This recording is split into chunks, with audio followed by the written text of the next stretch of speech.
Hi guys, today it is time for another Top 5 Wednesday.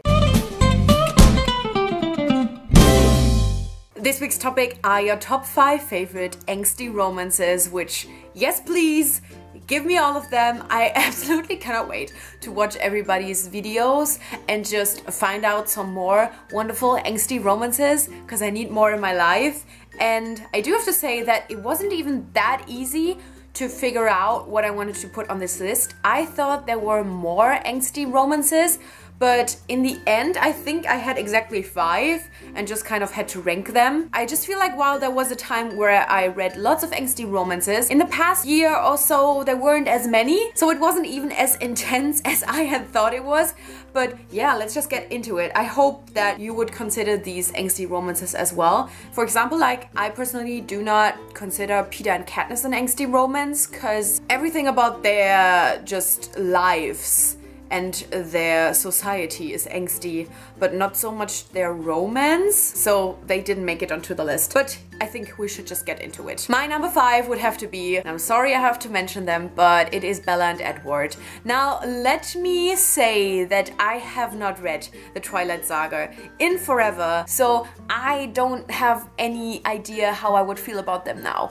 But looking back at it, looking back how I felt about them at that point, they are definitely my favorite angsty romance. I mean, angsty fits them pretty well. I don't even want to go into detail because it's obviously a problematic relationship and I don't even want to support that in any way. But as a fictional story, as me being very young, just wanting to read something like this, it was just perfect. I felt like it would be cheating to not put them on the list. My number 4 would have to be Hook and Tiger Lily from Never Never by Brianna Schrum. This is obviously a Peter Pan retelling, and I don't want to go into details on their relationship at all, if simply because I don't remember too much about it. I really have to reread the book soon because it's one of my favorite books of all time and I absolutely love it. And one of the main reasons why I loved it was this wonderful angsty romance in it. Oh my god, like I don't remember much about the relationship in general, but I just remember so much about how I felt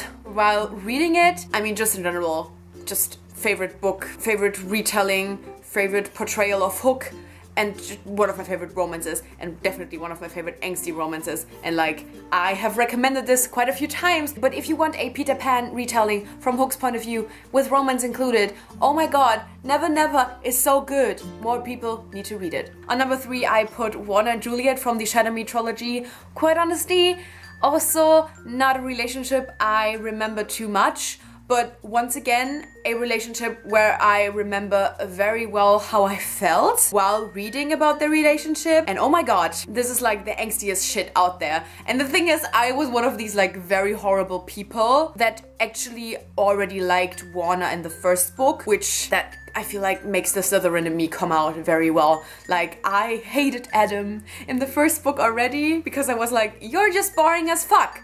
And Juana was just kind of interesting to me. I just didn't trust Adam, and I just felt like Juana was someone that would be a very interesting character that we would find out more about, which I was right. And so I already kind of shipped them in the first book. And so I guess that's already where the kind of angstiness began for both of them.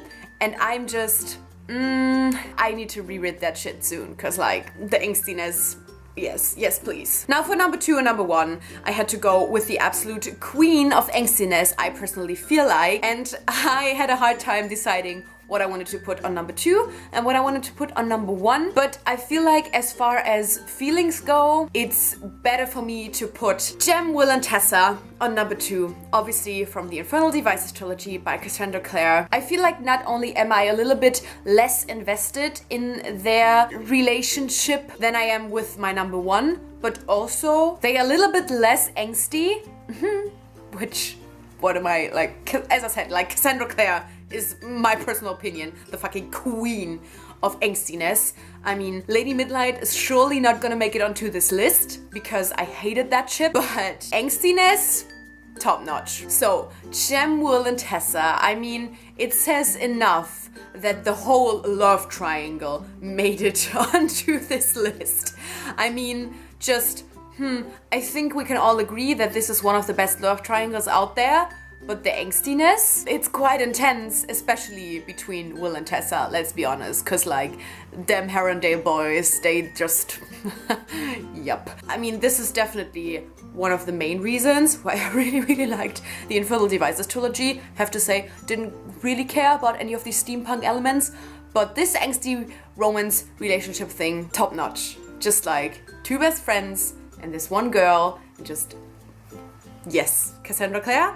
If some things are problematic, your angstiness level, just on top. And then of course my number one would have to be Clary and Jace. Also this one has been a while since I read them, but can we just remember all of the weird shit they both went through? Honestly, I cannot think of, except for maybe Emma and Juliet, but I cannot really think of any like couple that is more angsty than Clary and Jace. Cause like, they thought they were siblings at some point, and like, Jace kept being ruled by really weird dark powers. I don't even know what to say about them. I feel like at this point, most people will have read the Mortal Instruments anyway. They will know about Clary and Jace, even if they haven't read it. I don't know. I do have to say, even though they are like number one, because they are very much angsty, they are also number one because they are still one of my favorite ships, even though the TV show is definitely currently ruining it.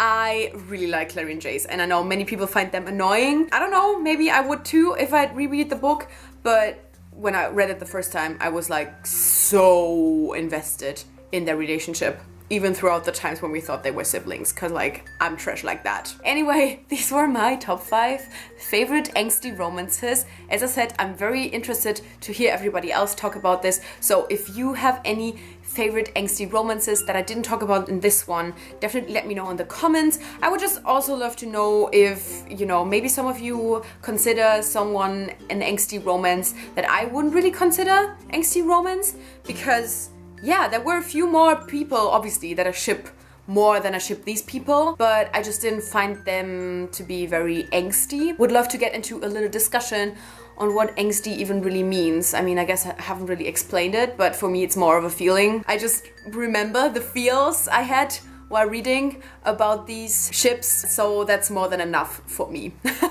But yeah, thank you so much for watching, and I guess I'll see you soon. Bye!